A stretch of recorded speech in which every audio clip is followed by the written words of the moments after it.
Hi, welcome to Zgadgetreview. Samsung had an event today where they release their new mid-range phones. This will be the A52, A52 5G, and the A72. Now, these phones are supposed to be packed with tons of technology for people who are looking for a phone that's going to provide them a lot of tech, but isn't going to break their wallet, like the Galaxy S21, 21 Plus, or S21 Ultra. The event says that it was geared to everyone. This phone is supposed to be geared to everyone, as they kept saying during their event, which was super cringy, by the way. I don't know what Samsung refers to with everyone, because everyone in this commercial technically were teenagers or people in their 20s.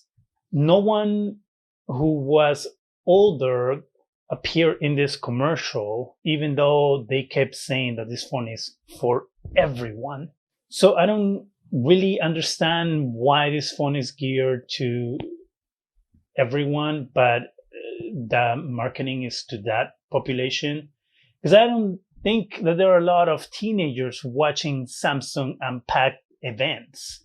I mean, they usually have better things to do. Now, if you're wondering what the A on the number, so A52, A52 5G, and A72 stand for, that stands for awesome. Yeah. Awesome. Awesome screen. Awesome camera. Awesome screen.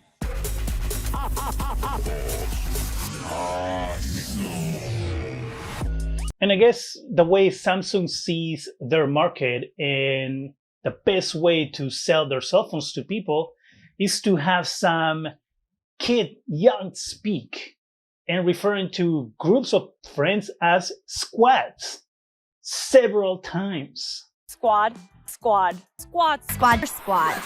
squad. So yeah, if you and your squad want to be cool and hip and whatever, then this is the phone that you and your squad need to have. Look, Samsung, this phone is going to be bought by mostly grown-ups who don't want to spend $1,000 on a cell phone, but want a pretty good phone. I don't see many 16-year-olds gravitating towards the A series. I bet most 16-year-olds want an iPhone or a Galaxy S, add the number to it, not the A series.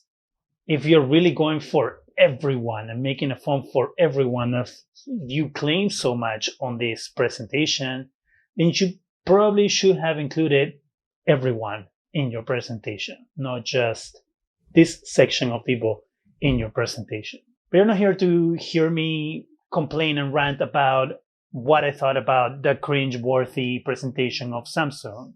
You're here to hear about the phone, so let me give you some information on that. I do gotta give it to Samsung for making a phone that actually packs so much stuff for such an affordable price. Of course, this phone isn't going to be crazy super spec like the S21, S21 Plus, or the S21 Ultra, but the specs on these phones, I will say, really good for what they are. So first we have the Galaxy A52, and we don't have US pricing yet. We only have European prices. So it's 349 euros, which approximately converts to $415.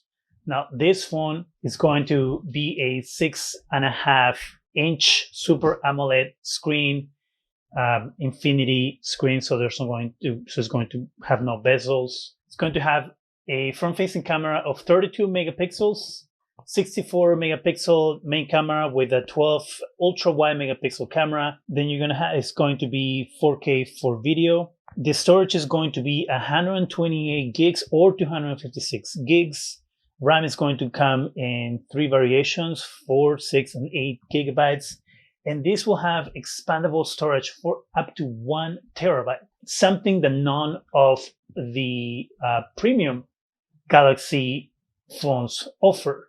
The Galaxy S21 Ultra tops at 512 gigabytes, if I'm not mistaken. We're going to do a quick comparison between the Galaxy S series and the Galaxy A series. So you can have a better idea as well. That battery is going to be 4500 milliamp hour battery. This will have a headphone jack, and of course, because this phone is for everyone, it's going to include a charger. Yes, you don't get a charger on a $1,200 phone, but you will get a charger on a $400 phone. And next we have that only 5G variation of the A series is going to be the Samsung A52 5G. A52 5G is going to come in at 429 euros or start at 429 euros, which converts to about $510. Again, no US prices yet. And as the label says, it's going to be 5G.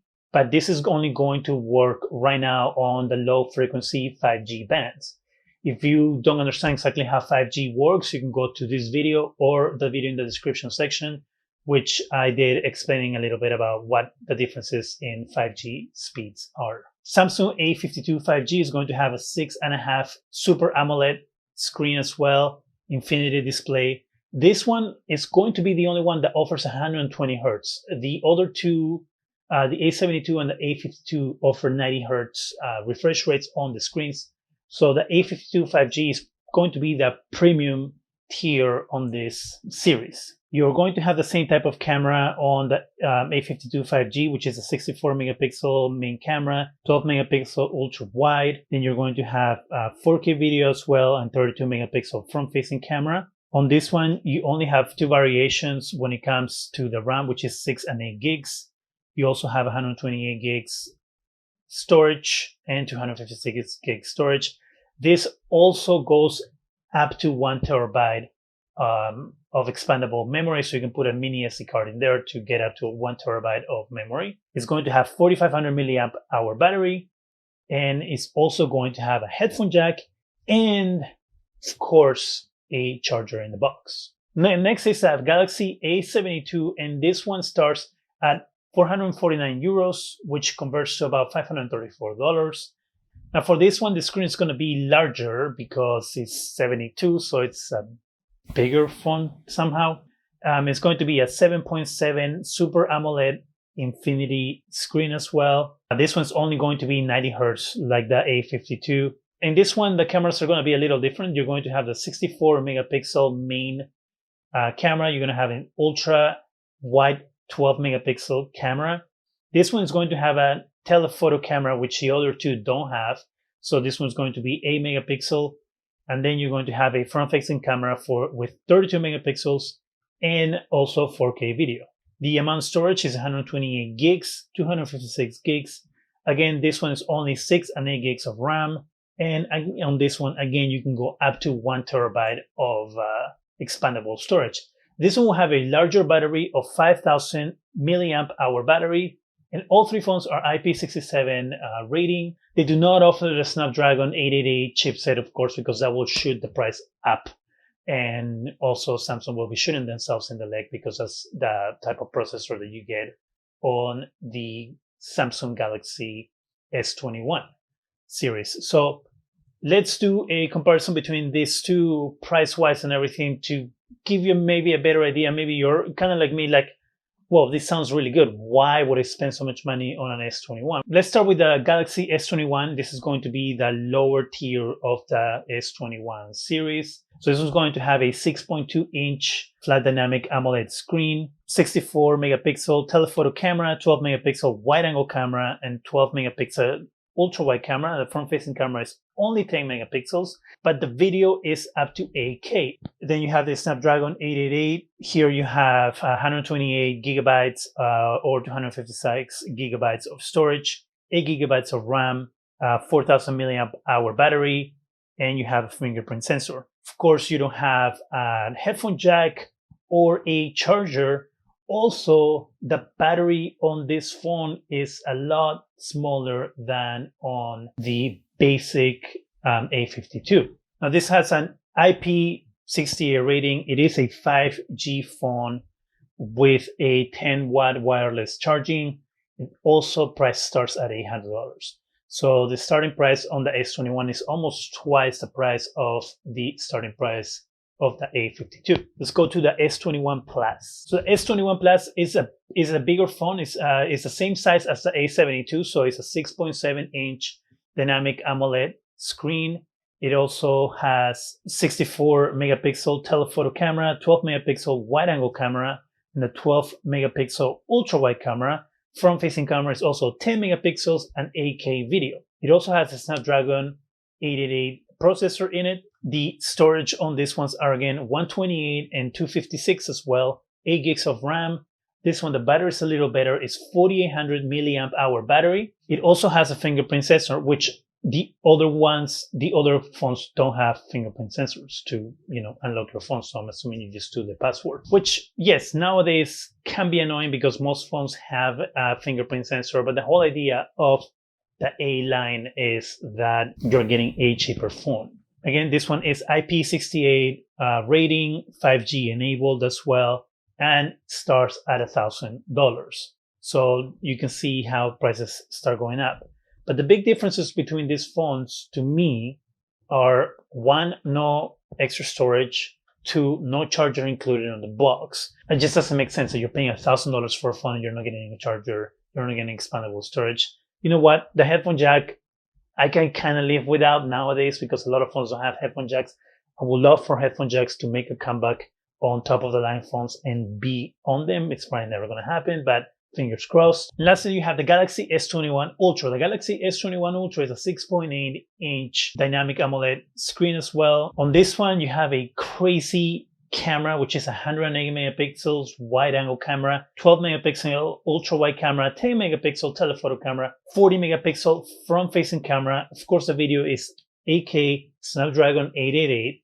The storage here is a little different, where it goes 128 gigs, 256 gigs, and 512 gigs. But keep in mind, this doesn't even go to 1 terabyte as the A series goes. I know that you have to provide your own storage in order to achieve that, but you still have the choice of getting that far up in storage. Now here we have a crazy amount of RAM, 12 gigs, 16 gigs. I don't know what you're doing on your phone that you need 12 gigs to 16 gigs of RAM. I think 8 gigs of RAM is a good amount of RAM.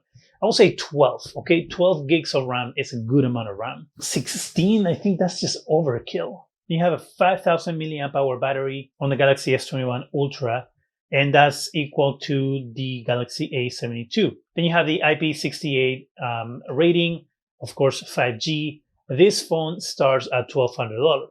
Again, no charger on the box, no expandable storage. To me, there is something wrong when you're paying $1,200 for a phone and doesn't include that basic stuff. Because to me, storage is basic, charging is basic. I like what they've done with the A series. It seems like a very affordable phone that includes a lot of good features for people who cannot afford $1,200 or don't want to spend $1,200 on a phone.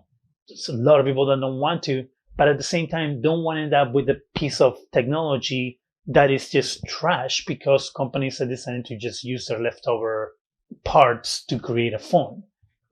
So it's good that Samsung is actually put some effort into these phones. All right, what do you think about the new Galaxy A series? Did you buy last year's A series? Do you feel more compelled this year to maybe spend some money on the new A series phones? Let me know in the comment section. That's it for me. Go ahead and subscribe. Give us a thumbs up. It really helps the channel. Go ahead and hit that bell so you can be alerted every time we have new videos. And thank you very much for watching.